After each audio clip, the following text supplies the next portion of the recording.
Boa noite. Que Deus nos abençoe nesse momento de reflexão. Simplificando a caridade. É um tema difícil de ser trabalhado, porque a caridade, desde que nós começamos a estudar Espiritismo, quando nós começamos a ouvir falar de Espiritismo, esse é um tema que sempre está sendo discutido. E às vezes as pessoas perguntam, por que falam-se tanto de caridade no Espiritismo? Por que a caridade é tão importante? E nosso objetivo hoje é tentar entender o que é a caridade, ou entender um pouco sobre a caridade, um pouco mais sobre a caridade, porque sendo um dos assuntos mais discutidos do Espiritismo, todos nós temos um grande conhecimento. Mas a caridade não é algo que pode ser limitado por uma definição. Porque da mesma forma como o egoísmo é o pai dos vícios, se nós formos procurar tudo o que existe de mal no mundo, na base existe egoísmo, a caridade, do outro lado, de tudo que há de bom no mundo, de todas as virtudes, se formos buscar na base, deve haver caridade para ser algo bom. Ou pode ser qualquer outra coisa, mas não vai ser uma virtude. Então a caridade ela é a mãe das virtudes, da mesma forma como do lado contrário nós temos o egoísmo sendo o pai dos vícios. Então o assunto da caridade ele é muito vasto. Hoje o nosso objetivo é tratar um aspecto da caridade, principalmente algo que é muito necessário para todos nós, que é a caridade do nosso relacionamento com as pessoas difíceis. Porque fazer caridade com as pessoas que são boas, que são fáceis, né, de fazer caridade, é fácil. O difícil é fazer caridade com as pessoas difíceis. Pois bem, então por que nós temos que nos preocupar, ou por que nós vamos estudar a caridade? No Evangelho de Mateus, capítulo 22, Jesus Cristo, ao ser questionado, ele responde: amarás o Senhor teu Deus de todo o teu coração, de toda a tua alma, de todo o teu entendimento. Este é o primeiro e o grande mandamento. Mas o segundo é semelhante a este: amarás o teu próximo como a ti mesmo. Vejam que nessa fala de Jesus, amarás o próximo como a ti mesmo, ele não diz, amarás o próximo bom, amarás o próximo fácil. Ele diz amarás o próximo, ou seja, independente se a pessoa é boa ou má, bonita ou feia, rica ou pobre, nós temos que amar. E aí, quando nós vamos ver no Evangelho segundo o Espiritismo, no capítulo 15, item 5,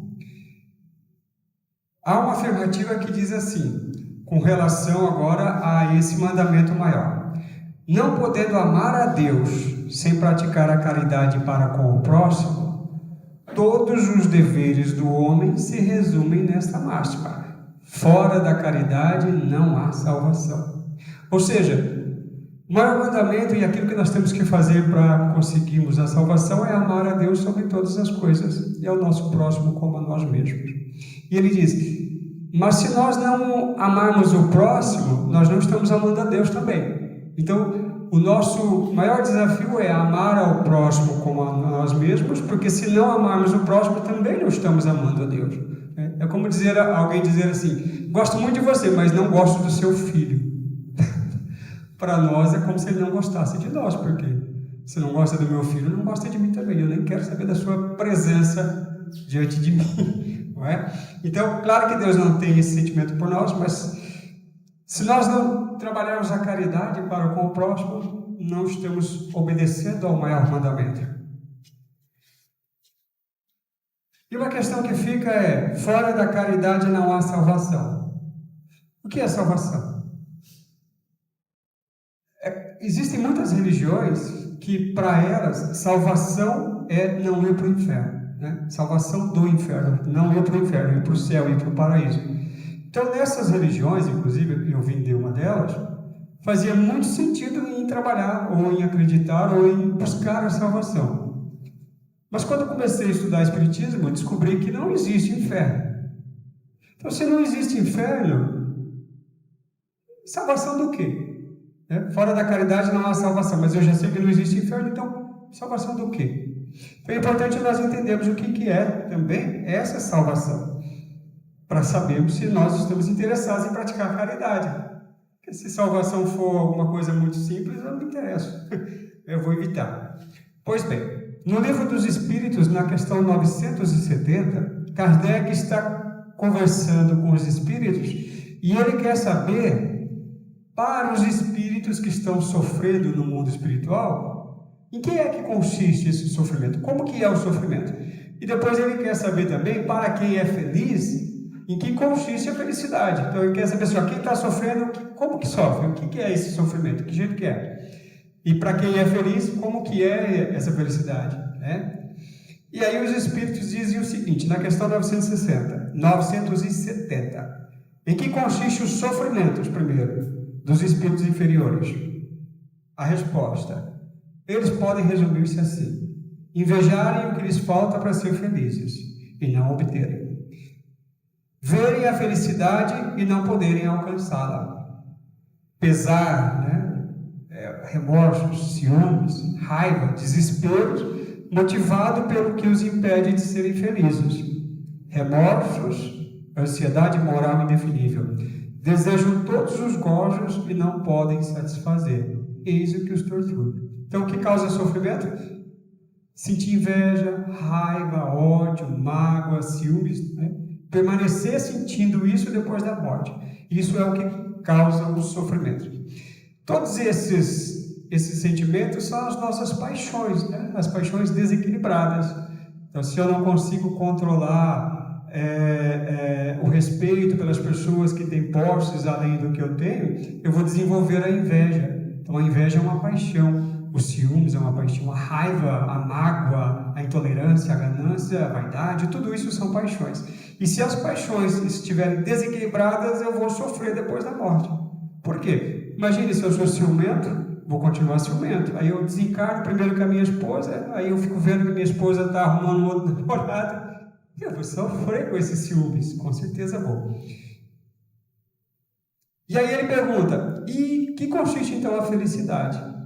E os espíritos dizem, olha, a felicidade é não sentir ódio, não sentir ciúmes, não sentir inveja, não sentir ambição, nem sentir qualquer uma dessas paixões que causam desgraça no homem.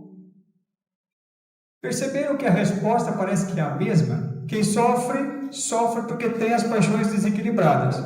E quem é feliz porque já controlou as paixões. Desse modo, se não existe inferno, então a salvação para nós é não sofrer. E para não sofrer eu preciso dominar as minhas paixões, eu preciso controlar essas paixões. Então nós podemos traduzir aquela frase, fora da caridade não há salvação, por fora da caridade não há domínio das paixões. Não faz sentido isso? Então, salvação para nós é nós aprendemos a controlar as nossas paixões, porque se eu não controlar, eu vou sofrer. Então, se eu quero ser salvo do sofrimento, eu preciso aprender a controlar as minhas paixões. Mas aí nós podemos perguntar, bom, eu tenho que controlar as minhas paixões. Eu preciso controlar as paixões para ser feliz. Mas o primeiro mandamento lá diz que eu tenho que fazer caridade. Então Deus está pedindo mais uma coisa, além de eu ter que me preocupar em dominar meu orgulho, vaidade, egoísmo, ciúmes, inveja, raiva, os preconceitos que eu possa ter, eu ainda tenho que ficar fazendo caridade para os outros. Parece que Deus está pedindo para nós coisas demais. Ele não poderia deixar eu me cuidar só da parte da minha inveja, da raiva, das minhas paixões, ele ainda tem que ficar cuidando dos outros. Mas se nós entendermos que caridade é a mãe das virtudes, nós vamos entender que fora da caridade não dá para desenvolver outras virtudes. Não é que a caridade é um acréscimo, mas na realidade a prática da caridade é que faz com que nós desenvolvamos as virtudes. Se eu não praticar a caridade, não dá para ser virtuoso. Porque se a caridade é a mãe das virtudes, ela tem que estar contida em todas as virtudes. Então eu não posso ser uma pessoa honesta se na minha honestidade não houver caridade na base da honestidade, na base da fidelidade, na base de tudo, de todas as virtudes. E aí na questão 909, Kardec pergunta para os espíritos: poderia sempre o homem, pelos seus esforços, vencer as suas más inclinações ou dominar as minhas paixões? Então ele está perguntando assim: nós que somos encarnados, nós podemos vencer as nossas paixões pelos nossos esforços? Ou seja, eu não quero ser mais ciumento. Consigo? Eu não quero ser invejoso. Eu consigo? O que os espíritos disseram? Sim, o homem, nós encarnados, podemos dominar as nossas paixões. E frequentemente, dizem eles, fazendo esforços muito insignificantes, quer dizer, pequenininhos, pouco esforço. O que lhes falta é vontade. Quão poucos dentre vós fazem esforços? O que ele quis dizer? A gente poderia traduzir essa frase por: quão poucos dentre vós fazem caridade. Porque essa caridade é que vence as paixões, a prática da caridade faz com que a gente vença as paixões, e se eu não estou vencendo as paixões é porque eu não estou praticando a caridade.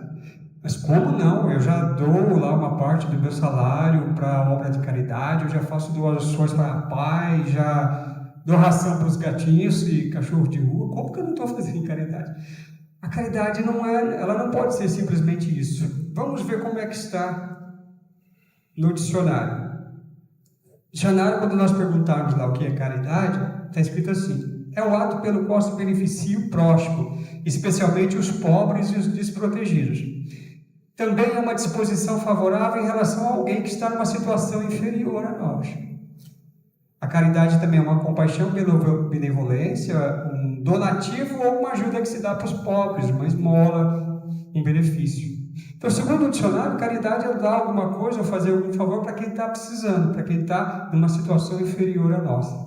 Mas lá atrás Jesus disse: todos os deveres do homem se resumem nessa máxima: amai o vosso próximo. Ele não está falando o próximo que está passando fome, o próximo que está sofrendo, o próximo que precisa de nós. A caridade, então, ela tem que ser algo muito superior a dar algo para alguém que está passando fome ou passando uma necessidade, porque eu também tenho que fazer caridade para a pessoa que não precisa de mim, para o rico, para aquele que não está doente, para aquele que não está precisando de nada. Mesmo para aquele que não querem saber de me ouvir falar, que não gosta de mim. Eu não posso fazer só a caridade para as pessoas que gostam de mim. Mas então como eu vou fazer essa caridade para as pessoas que não gostam de mim? Como é que eu vou fazer caridade com quem não precisa da minha ajuda? Pois bem, é isso que nós vamos buscar entender. A caridade, segundo o Espiritismo, ela é muito maior que isso. Para nós entendermos, nós precisamos entender como é que funcionam os nossos relacionamentos.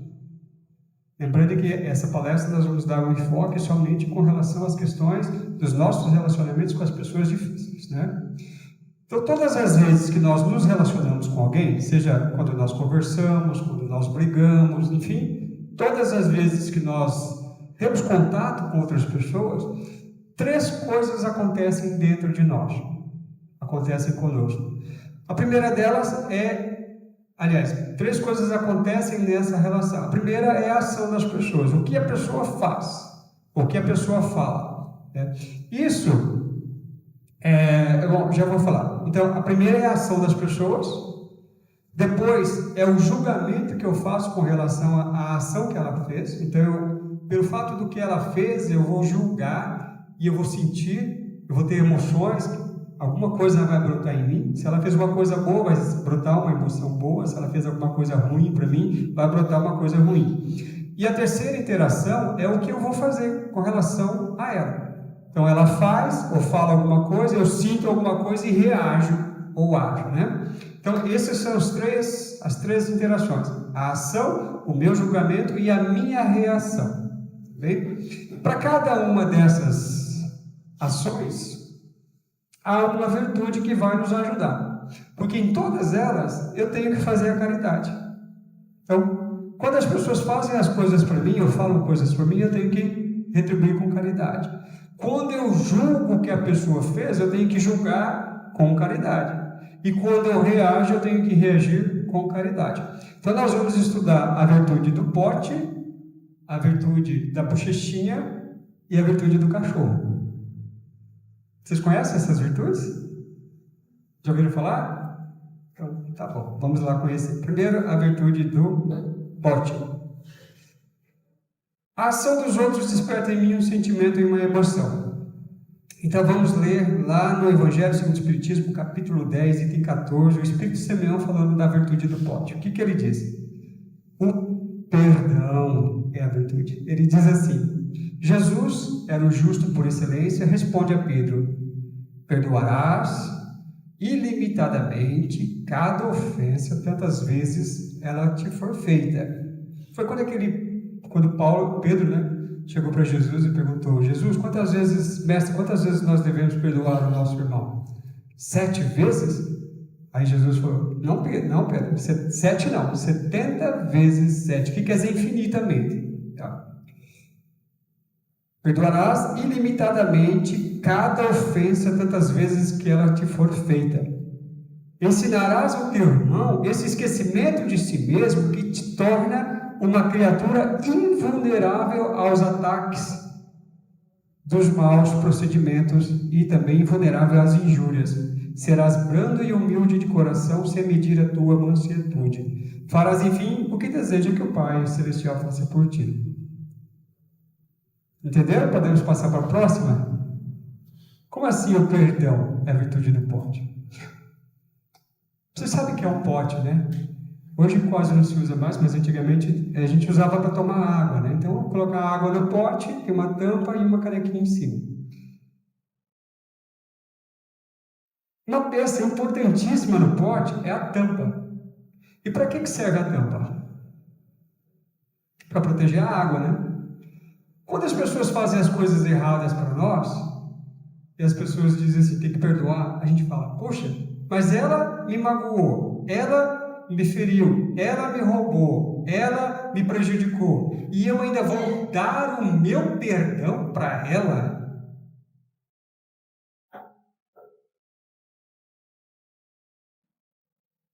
A gente entende que o perdão é uma coisa que a gente dá para o outro, como se fosse assim: eu te perdoo, ou seja, o que você fez não teve problema, faz de conta que não aconteceu. E não é isso o perdão.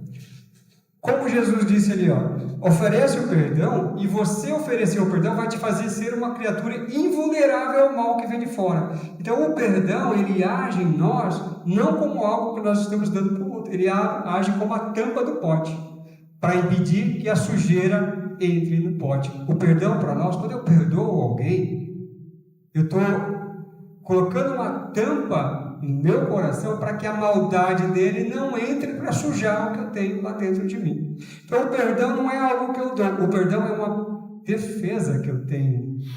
Então se a pessoa me xinga, eu já perdoo, eu não vou deixar que aquele xingo, aquela ofensa que ela gerou em mim, vá produzir um sentimento de raiva. Eu já perdoo logo.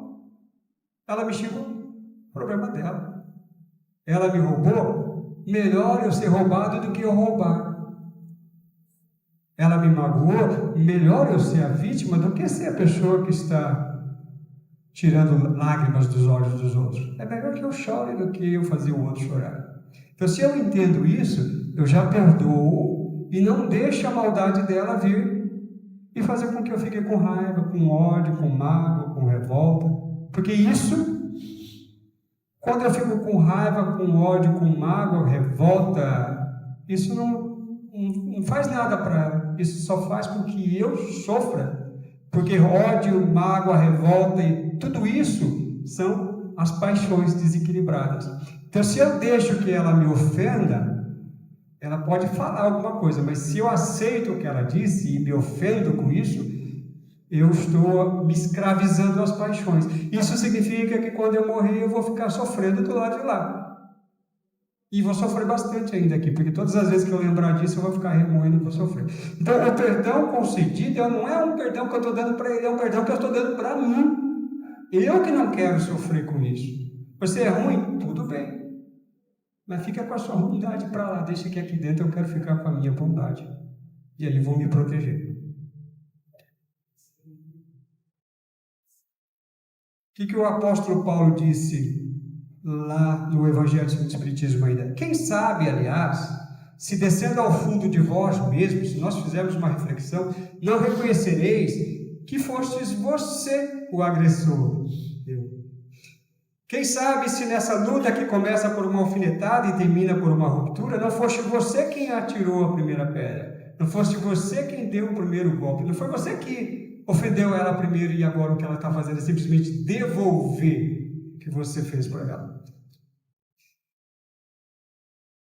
Então, meus irmãos, o perdão, vamos lembrar da tampa do pote. Não é para proteger a sujeira de fora, é para não deixar que a sujeira entre, é para proteger a água, o interior, é para nos proteger o perdão. E a boa notícia é que quando nós começamos a perdoar nesse sentido, não precisa nem esperar a pessoa pedir perdão, não precisa nem esperar a pessoa se arrepender, não precisa nem esperar ela querer perdão. Eu não preciso esperar, não dependo dela. Ela fez, eu já perdoo agora. Quando eu começo a trabalhar isso, algumas das nossas paixões começam a perder força, começam a secar. Quais são? Tristeza. A pessoa me chamou de careca, por que eu vou ficar triste, né? Então, eu não vou ficar triste pelo que ela me fez.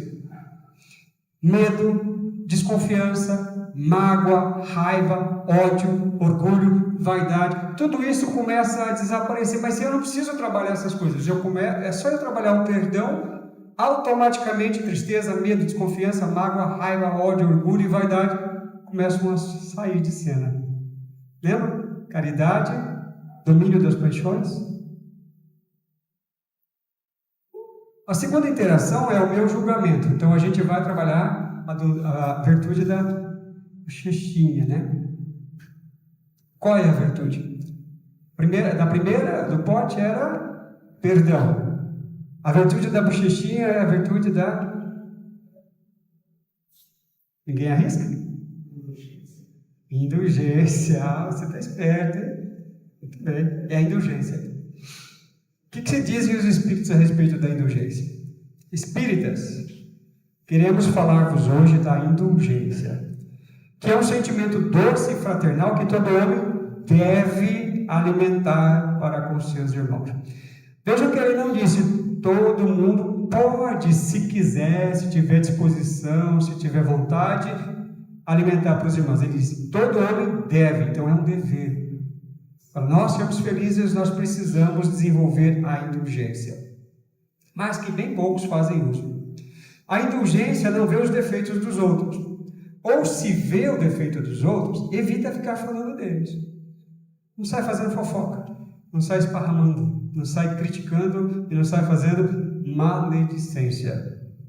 A fim de que não, pelo contrário, esconde, oculta, a fim de que não se tornem conhecidos, senão dela unicamente. Então, se eu vejo que uma pessoa tem um problema, um defeito, se eu puder de alguma forma chegar a ela e ajudá-la a entender que ela tem um problema, mas sem agredi-la, eu devo fazer. Se eu não puder, dizem eles, vamos buscar uma excusa para o problema. Isso não quer dizer que nós vamos inventar uma desculpa qualquer. Ele diz uma excusa, uma desculpa plausível, séria. Ou seja, nós vamos buscar entender o que está acontecendo na vida da pessoa para que ela chegue ao ponto de fazer o que ela fez. É como se fosse o meu filho fazendo uma coisa errada. Qual de nós, quando os filhos fazem coisas erradas, nós saímos na rua para o vizinho, telefonamos para o amigo e falamos assim, olha, você ficou sabendo o que meu filho fez ontem?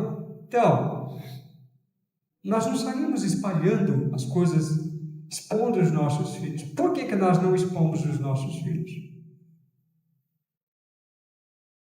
Porque são nossos filhos, nós amamos eles. Então, ao invés de querer expô-los, prejudicá-los, nós vamos fazer de tudo para ajudá-los. É como se fosse aquela mãe que chega na bochechinha da filha e fala, minha filha, isso que você fez está errado. Não vamos fazer mais. Não minta, é tão feio mentir. Ou não pega a coisa do coleguinha. Então, a proposta é que quando as pessoas fizerem coisas erradas, nós olhemos para elas não como inimigos, mas como se fossem nossos filhos. E vamos tentar agir com elas como nós agiríamos com as nossas crianças, quando fazem coisas erradas. nós vamos tentar recuperar, vamos tentar ajudar a não fazer mais. A virtude da indulgência prevê então que nós vamos tratar todos como se fosse os nossos filhos, com empatia, né? Vamos tentar entender por que ele fez aquilo, o que está passando na vida dele, não para justificar. Você roubou, você magoou, você matou, então tudo bem você fazer isso porque estava doente, o seu filho está usando drogas, ou porque sua esposa te traiu, o marido te traiu. Não é isso. Mas tentar entender para ver se nós talvez não faríamos pior do que aquela pessoa fez se tivesse acontecendo conosco. Então, aí nós vamos oferecer a nossa ajuda, se for possível, né? Porque às vezes a pessoa não temos esse nível de intimidade com a pessoa para poder ajudar. Mas não vamos sair falando mal, pelo menos. Mas e se for alguém que matou, roubou tal, eu não vou denunciar? Não, vamos denunciar, mas sem maldade, sem ódio, sem...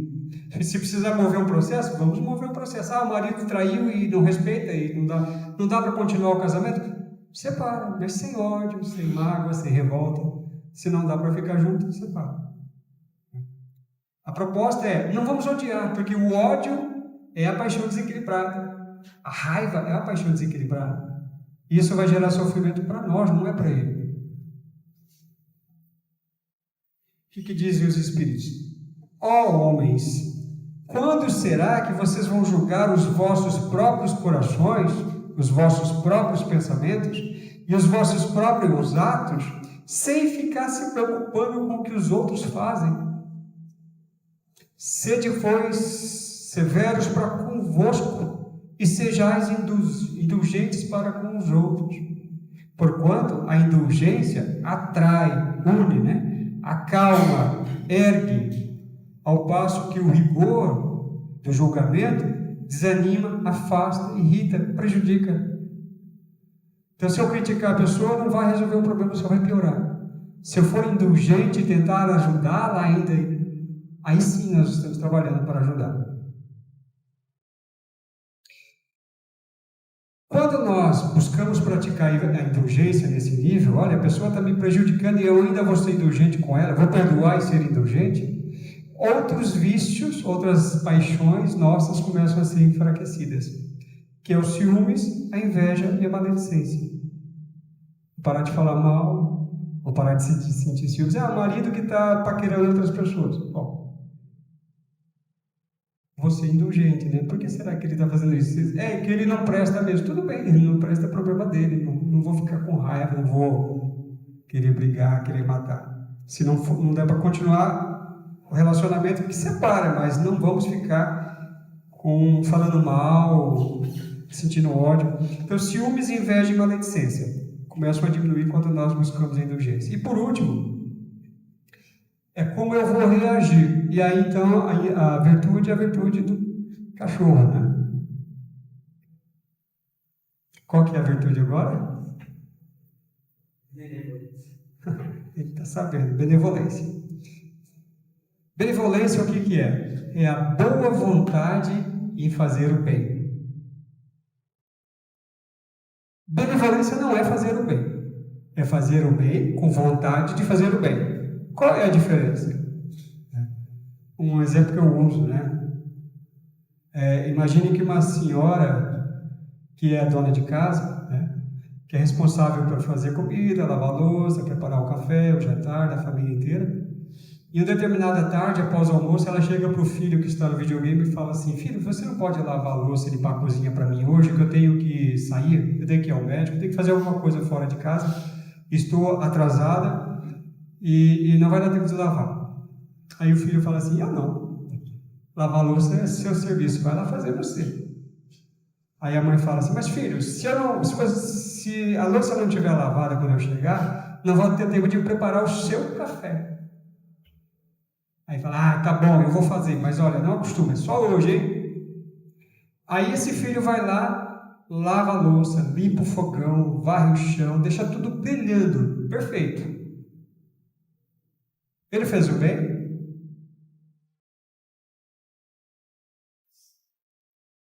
Fez o bem, porque com má vontade, mas ele fez. E ficou bem feito. Mas foi benevolência? Não. Ele fez o bem, mas sem vontade de fazer o bem. Ele fez por quê? Porque ele queria café. Não é porque ele queria que a louça ficasse limpa, ele não queria ajudar a mãe. Então, a benevolência é quando eu faço o bem, mas eu estou movido pelo desejo de fazer o bem. Eu não estou esperando alguma coisa em troca. Porque o que os Espíritos dizem pela benevolência? Olha, o homem procede bem quando tudo faz pelo bem de todos, porque então cumpre a lei de Deus. Qual que era a lei de Deus? Amar a Deus sobre todas as coisas e ao próximo como a ti mesmo. E aí, na questão 643, tem essa afirmativa: não há quem não possa fazer o bem. Somente o egoísta nunca encontra oportunidade de praticar o bem. Basta que se esteja em relação com outras pessoas para que se tenha a oportunidade de fazer o bem. E não há um único dia na existência de qualquer pessoa em que não ofereça a quem não está cego pelo egoísmo uma oportunidade de fazer o bem. Porque fazer o bem consiste não apenas em ser caridoso, como diz o dicionário. Lembra lá? O dicionário falava: caridade é ajudar quem está passando fome, quem está em situação de vulnerabilidade, quem está numa posição inferior.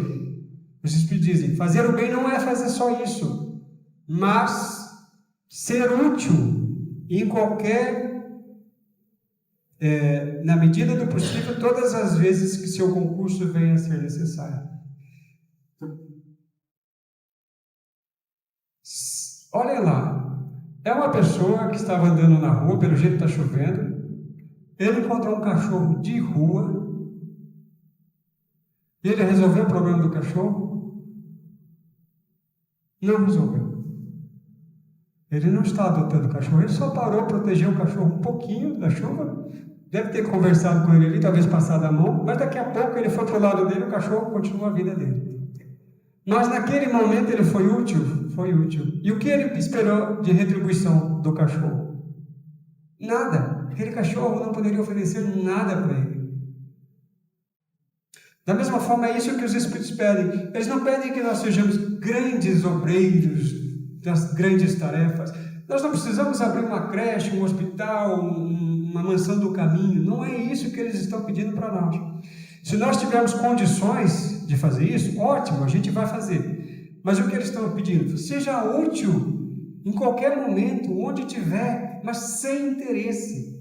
Da mesma forma como às vezes a gente está numa sala, em algum lugar, alguém derruba uma caneta, a gente vai, pega aquela caneta e devolve para a pessoa, sem fazer nenhum plano. Olha, eu simplesmente peguei e devolvi. Foi um ato espontâneo de gentileza. É isso que Deus quer de nós. Mas que a gente faça não somente isso, né? Em todos os momentos que nós façamos o bem por espontaneidade. Mas eu não consigo fazer o bem dessa forma. Se eu não consigo fazer o bem dessa forma, não tem problema. Eu vou fazer pensado, mesmo que eu tiver que fazer esperando que alguém me retribua. Mas a gente tem que entender que a benevolência não é isso.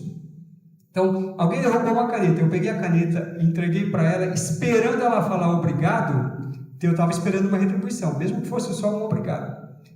Isso não é benevolência, mas é melhor que eu faça isso do que não faça nada.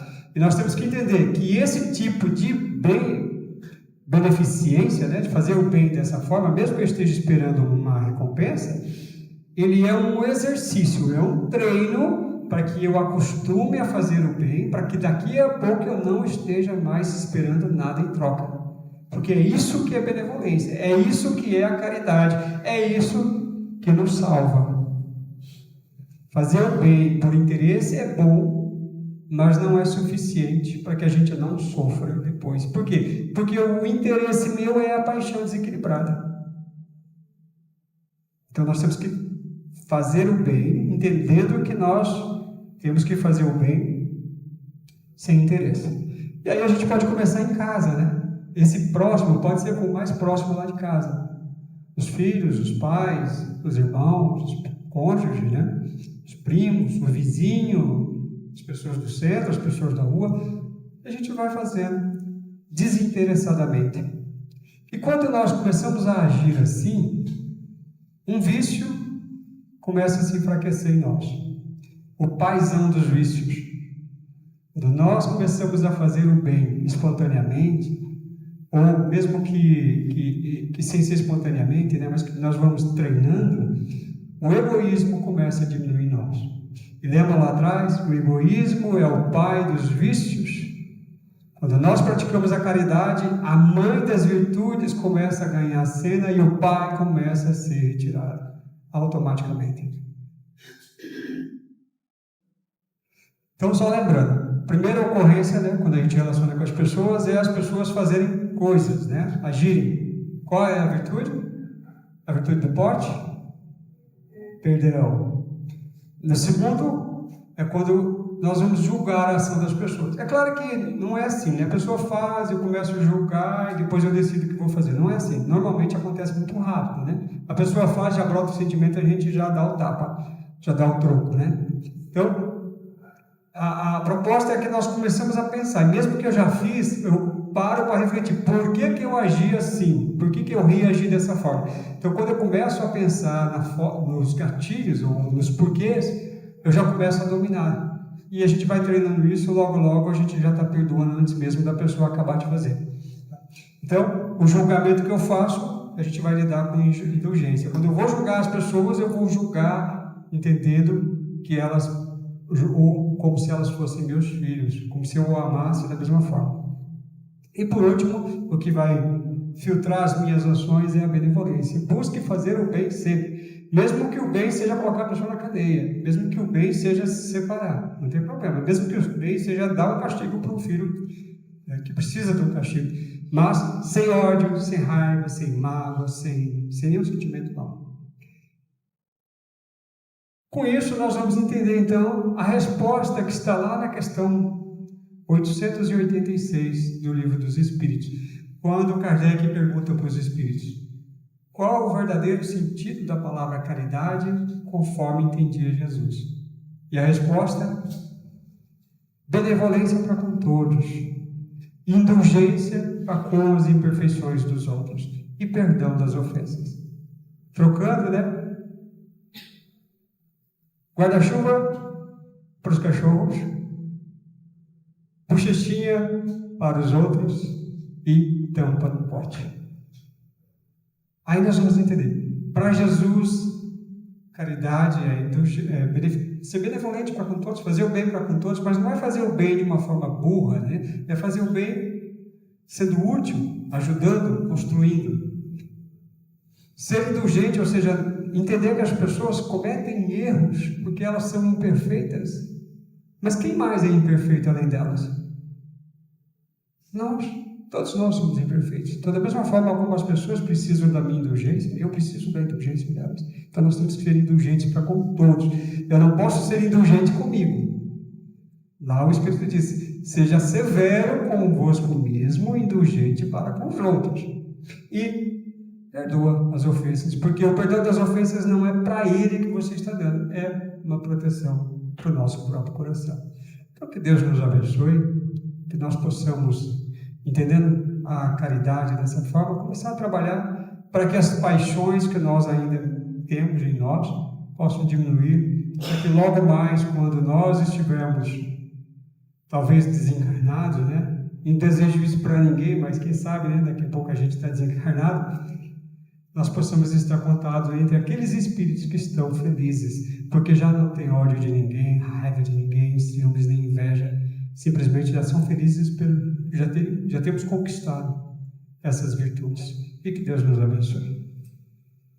Então agradecemos a Deus pela oportunidade renovada dessa noite e rogamos a Deus, ao nosso anjo da guarda, a Jesus, que é nosso irmão, que possamos sempre estarmos cercados por esses nossos irmãos que nos amam e que as suas inspirações possam nos ajudar nos momentos mais difíceis da nossa vida, que são aqueles momentos em que estamos sofrendo por alguma agressão, por alguma separação, enfim, pelo resultado das nossas ações com outras pessoas e do resultado das ações das pessoas para conosco. Que saibamos dominar as nossas paixões, os nossos sentimentos mais inferiores, a fim de que o nosso caminhar seja diante das dificuldades da vida, o mais confortável e o menos dolorido possível. Então, que Deus nos abençoe e que nesse momento Deus possa nos dispensar e nos despedir com sua paz. E que assim seja.